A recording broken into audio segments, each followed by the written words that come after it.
ప్రారంభం చేసి ఈరోజు 24 తారీఖు నాడు 9 రోజుల ముగింపు పలుకుతానని చెప్పినారు.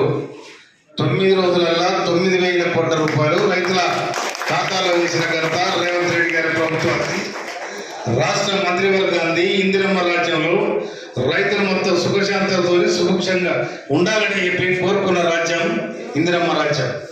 అందుకోసమని ఎన్ని కష్టాలు వచ్చినా, ఎన్ని నిష్ఠూరాలు వచ్చినా, బాధలు బంధికాలు ఎన్ని వచ్చినా కూడా రేవంత్ రెడ్డి గారి ప్రభుత్వం తట్టుకొని ఇవాళ ఈ రైతులకు భరోసా ఇవ్వడం జరిగింది. తెలంగాణ ముందుగా కరివేగాల కొత్తగూడానికి నా విప్లవ జోహార్లు అర్పిస్తాను. వీరుల గడ్డ తెలంగాణ సాయుధ రహితంగా పోరాడడానికి సంకేతం పంపిన గడ్డ ఇది. ఈ గడ్డలు పుట్టిన ప్రతి బిడ్డ కూడా ఉద్యమకారుడే. అందుకోసమనే ఇక్కడి నుంచే తెలంగాణ ప్రత్యేక రాష్ట్రం కావాలని అసుగురు వాసిన మానవదీరన్న తెలంగాణలో పీడితులను తాడితులను పట్టి పీడిస్తున్న భూస్వామ్య పూర్తులకు వ్యతిరేకంగా పోరాడిన బిఎన్ గారికి, స్వరాజ్యం గారికి, అక్కడున్న మైసయ్య గారికి అందరు కూడా పేరున నేను జోహార్లు అర్పిస్తా ఉన్నా. వాళ్ళే కాదు, ఈ తుంగతుర్తి గడ్డ ప్రపంచ దేశాలకు ఉద్యమం ఎట్లా చేయాలని నేర్పిన గడ్డ ఇది ఈ కరివేల కొత్తగూడ. అందుకోసమనే కరివేల కొత్తగూడానికి చరిత్రలో ఎన్నడైన స్థానం ఉండదని మనం చెప్తున్నాం. ఇవాళ ఈ క్లస్టర్ వేదికగా ఇవాళ రైతు వేదిక మనం రైతుల భరోసా కార్యక్రమానికి మనం వేదిక చేసుకున్నాం. తెలంగాణ 60 సంవత్సరాల ఆంధ్ర పీడన పోవాలని చెప్పి వేలాది మంది అమరవీరులు కాల్చివేయబడి, కూల్చివేయబడి, నిటారుగా నిలబడి నేలరాలిన విద్యార్థుల సాక్షిగా, రైతుల సాక్షిగా ఇవాళ తెలంగాణ సాధించుకున్నాం. ఆ తెలంగాణ సాధించుకునే వరుసలో నేను ఈ తుంగతుర్తి పోరుబిడ్డగా, తెలంగాణ పోరుబిడ్డగా మీ కళ్ళ ముందు, మీ కాళ్ళలో వదిలి ఉద్యమాన్ని చేసిన సందర్భాలు కూడా మీకు యాడ్ చేస్తున్నాను.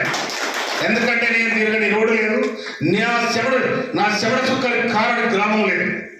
అందుకోసమనే మొన్న జరిగిన ఎన్నికలలో అన్నలు, అక్కలు, చెల్లెలు అందరూ కూడా అరే వాడు ఉద్యమకారుడు, మన ప్రాంతపుడు, ఒక్కసారి ఓటేద్దామని చెప్పి 51,000 మెజార్టీ ఇచ్చిన మీకు అందరికీ నేను శిరస్సు పెట్టి నమస్కరిస్తా ఉన్నాను.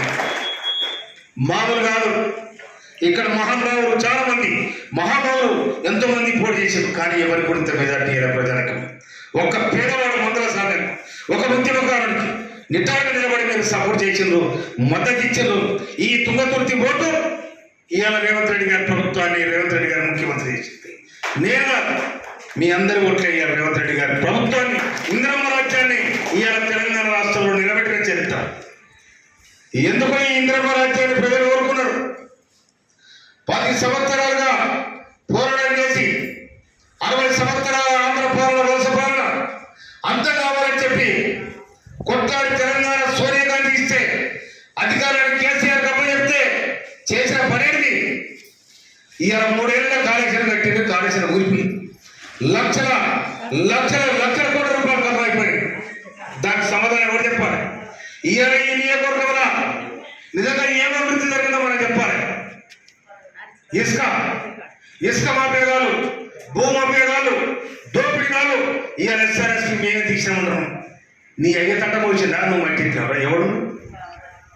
ఎస్ఆర్ఎస్పీ కాలువ, ఎస్ఆర్ఎస్పీ నుండి గోదావరి జలాలు నేను దిగిన అంతిమ శ్వాస వదలాలని చెప్పి నిండు పార్లమెంటులో నినాదాలు ఇచ్చిన బిఎన్ కీర్తి దక్కుతారు కూడా మనం తెలుసుకున్నాం.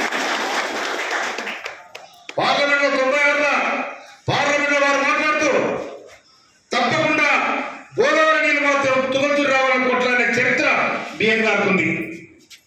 అందుకోసమనే ఎవరి కాదు, పుణ్యానికి మందుల సాగర ఉద్యమం చేస్తే మంది కష్టం ఏమొచ్చుకుంటున్నారు, దోపిడీ చేశారు. అందుకోసమే కాంగ్రెస్ ప్రభుత్వం ఆలోచించి ఇక్కడ ఎవరైతే గెలుస్తారు, ఎవరైతే ఇలా ప్రజలతో ఉన్నాడు అంటే మందుల సాగర్ గెలిపించింది. మీరు అందరూ కలిసి కాంగ్రెస్ పార్టీ గడిచింది. కాంగ్రెస్ పార్టీకి నేను